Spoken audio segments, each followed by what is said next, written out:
వస్తుందా అని అలా చూస్తూ ఉంటే అంత ఆనందమేనండి. ఇందాక మీరు అన్నారు చూడండి, ఈ పిరమిడ్లోకి రావటమే కాదు, ఈ పిరమిడ్లో ఉండటం ఏంటి, ఈ పిరమిడ్ భావన చేసినప్పుడు ఎంత అద్భుతంగా ఉన్నదో.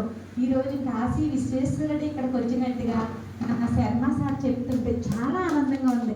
యాక్చువల్గా నాకు ఇక్కడికి వచ్చేది లేదు. యాక్చువల్గా నేను ఎప్పుడు కూడా లోకల్లోనే తిరుగుతాను కానీ బయటికి వెళ్ళనండి. కొంచెం బద్ధకం కూడా అనుకోవాలో ఏమనుకోవాలో తెలియదు. అంటే అక్కడే పని సరిపోతుంది. సాయంత్రం మా వారు వచ్చేటప్పటికి నేను ఇంటి దగ్గర ఉండాలి, అంతే నా కండిషన్. మిగిలినంతా తిరిగేస్తా. మరి ఊర్లు వెళ్తే తొందరగా రాను కదా అనుకుని రాను.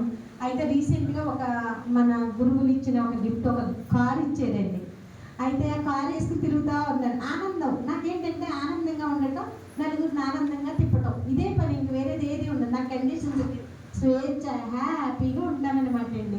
అలా ఉంటే మన నాన్నగారు 15 రోజులు ఎంతో అద్భుతంగా క్లాస్ చెప్పారు. అది అయిపోయాక నాకు పరిచయం